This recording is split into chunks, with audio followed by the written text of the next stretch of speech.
tivemos momentos muito interessantes, momentos anteriores, né? Em que nós podemos viver e entender como que funciona um processo democrático. Isso é muito legal. Mas também é importante que algumas considerações sejam feitas, mesmo que não traga efeito prático, haja visto já ter sido feito o processo, realizado o processo de votação. Mas algumas considerações vou fazer, até porque nós precisamos aproveitar esse momento de tribuna, esse momento de contato direto com o eleitor e com os demais que aqui estão, aliás, todos são eleitores, né? Dizer que o que torna um país verdadeiramente democrático não é apenas e tão somente ter a sua estrutura, os 3 poderes, e um processo eleitoral.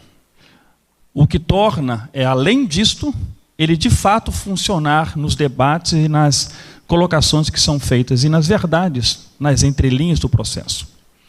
Quando fui eleito, e acredito que todos passaram pelo mesmo sistema, nós fomos eleitos pela soma dos votos que a legenda fez. Portanto, todos os meus companheiros de PHS, que tiveram votos a menos do que eu, me ajudaram. Senão, eu não estaria aqui devido a tal do coeficiente eleitoral.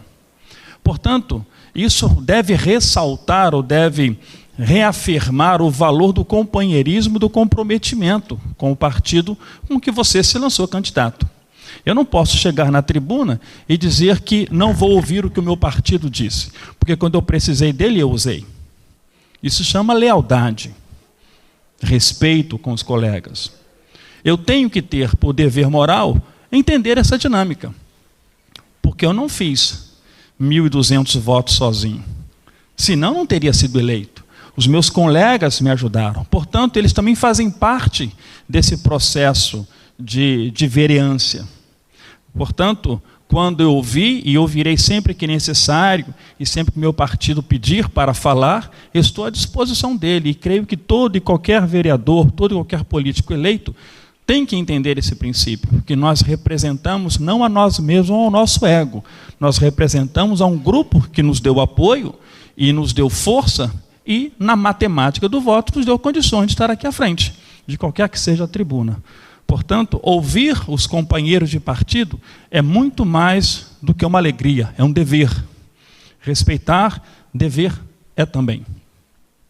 Mas também quero aproveitar a oportunidade para dizer que o dinheiro que entra nos cofres da prefeitura, cada nota não tem um nome, uma secretaria específica. Quem destina isso é o executivo. Ele, inclusive, tem permissão de remanejar um percentual para socorrer essa ou aquela secretaria. O dinheiro ele não tem um carimbo específico. O dinheiro que entra ali, ele é usado. Tanto é usado que uma das maiores críticas que vem fazendo nesses ano e pouco é como que a Secretaria de Educação tem sido usada para bancar outras secretarias. Tanto é que o próprio prefeito responde a um processo por causa disso. Ou os senhores esqueceram? Porque vai virar, eu não sei, também nem é questão agora. Mas assim que funciona o dinheiro da prefeitura. Ele tem que ser usado para tudo, para todos. Então tem que se estabelecer prioridade. Quando um grupo, ou uma pessoa, ou o administrador define uma prioridade, é o dever dele. É o dever nosso também definir a prioridade. E que aqui ficou muito claro, está certo, e com muito carinho recebo a votação, com muito carinho, porque é a expressão da maioria. Isso é democracia. Mas não posso me furtar ao dever de esclarecer que temos dever de lealdade para com o partido, dever de lealdade para com nossa consciência. Mas em que momento entra o conflito entre a consciência do candidato eleito e o pedido do seu partido? Quando esse pedido transgride a própria constituição do seu partido, que normalmente preza pela lealdade, pela honestidade e integridade. Quando um partido pede algo que é imoral, é ilegal, é dever da consciência do candidato eleito refutar e rejeitar acompanhar, mesmo que seja seu partido, porque ele está respaldado pelo dever legal da moralidade, o que não é o caso aqui. Compreendem isso? Portanto, companheirismo, ele é essencial. Imagine por alguns momentos, se nós, os 9, não fôssemos companheiros do prefeito João Carlos. Mesmo que ele tenha a maioria, porque ele tem 5 dos 9, seriam 4 infernizando, mesmo que não. Mas imagine trabalhar com 4 infernizando. Isso é democracia. Nós sentamos desde a primeira sessão, que foi solene, todos nós nos comprometemos a fazer de tudo para ajudar o nosso município. E estamos fazendo isso. E temos divergências, mas nos respeitamos. Isso é democracia. Esse é o processo democrático. Tem que ser assim. Porque senão vamos voltar alguns anos atrás, bem próximos do dia de hoje, e ver a bagunça que ficou o município. As urnas deu a resposta sobre aquela situação. Quando eu falo que o dinheiro não é carimbado, eu estou dizendo que compete à habilidade do executivo a fazer a manobra legal necessária para cobrir essa ou aquela secretaria. Claro que sim. Fui e sou e serei um crítico, porque é meu dever como professor defender a minha categoria. Claro. É dever como professor olhar a educação de olhos diferentes. Eu não posso e nem me atrevo a dar opiniões, por exemplo, sobre asfalto. Eu peço ajuda ao Cardoso, porque ele entende obras, eu não entendo. Eu mal e porcamente sei sentar um tijolo na minha casa. Quando eu preciso de alguma coisa de futebol, eu perguntei ao Lupatini, porque eu nem tinha certeza se era 22 ou se era 11, não é verdade? Não é a minha praia. Mas educação eu tenho que saber alguma coisa. E está faltando. Eu tenho que defender isto. Compreendem isso? O que mais nós podemos falar sobre verbas, sobre dinheiro, que entra nos cofres da prefeitura? Nós temos agora o desafio enorme de convencer o executivo de finalmente honrar com o seu compromisso e pagar os benefícios do profuncionário que ele vem se negando desde que assumiu. Ele não se nega publicamente, mas quem não faz é a mesma coisa que não negar. Quero lembrar para vocês uma historinha bíblica muito interessante, onde Jesus, batendo papo com os seus discípulos, ele contou uma história legal. Havia um pai com 2 filhos, e esse pai chegou para um filho e deu uma ordem. E esse filho respondeu: pai, já vou fazer. Mas não fez. E esse pai falou para o outro filho: faça. E esse outro filho disse que não ia fazer, mas se arrependeu e fez. E Cristo pergunta: qual filho fez a vontade do pai? O que disse que ia fazer e não fez? Ou o que disse que não ia fazer, mas fez? Intenções não resolve de nada, são as ações que interessam. Vou apelar para o dito popular, para o senso comum de boas intenções. O inferno está cheio.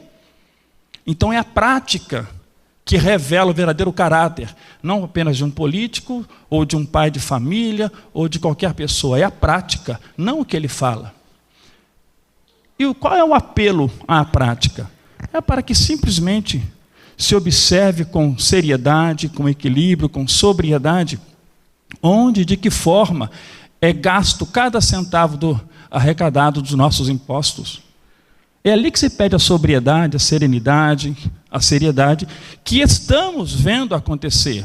100%? Não, 98%. Porque nós mesmos já fizemos várias críticas, todos nós, em momentos que deveria ser usado melhor o dinheiro público. Mas compromete a administração? Não. Compromete o caráter moral? Não. De jeito nenhum. Mas precisa fazer alguns reajustes de rumos. Eu não quero tocar no assunto necessariamente do incidente que levou ao falecimento daquele senhor, porque é muito trágico, é doloroso para a família. Mas, puxa vida, quantas vezes foi falado sobre esse assunto? Quantas vezes foi falado sobre esse assunto? E eu mesmo falei da tribuna sobre a responsabilidade civil do poder público. Eu mesmo falei. Eu não quero, é porque é doloroso demais esse assunto. Mas esse é o local de falar. Esse é o local de falar. Ah, o motorista tem que ter consciência. Tem. o motorista tem que ter consciência, o padre, o pastor, todo mundo tem que ter consciência de tudo que é certo. Mas você vai fiar a sua vida sobre a premissa de que as pessoas têm que ter consciência, ou você vai se preparar para evitar o mal maior? Qual é o dever do poder público? Qual é o dever nosso? É orientar. Nós estamos aqui não apenas cumprindo o que a Constituição diz, que é fiscalizar. Estamos dando uma diretriz, um norte.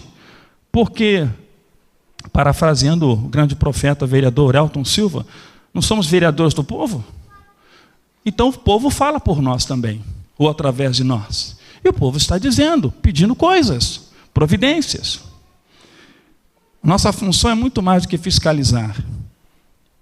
É ser parceiro e, nesse processo, dar um norte para que o nosso município vá bem. Não apenas a figura de uma pessoa, mas que o município vá bem. E nessa dinâmica é que o município prospera. Com isso eu quero agradecer imensamente pela votação da sessão anterior, foi muito legal. Faz um bom tempo que nós não debatemos, isso é gostoso. E dizer que eu me orgulho muito de trabalhar com os senhores e com essa jovem senhora. Espero que possamos ter mais debates e que a nossa cidade, cada dia, melhore, cada dia cresça e amadureça para que no futuro a próxima Câmara, que Deus assim permitir que ela se levante, possa seguir nessa linha de debates sadios, que construam a cidade e não que a destruam. Por enquanto é só, muito obrigado a todos e boa noite.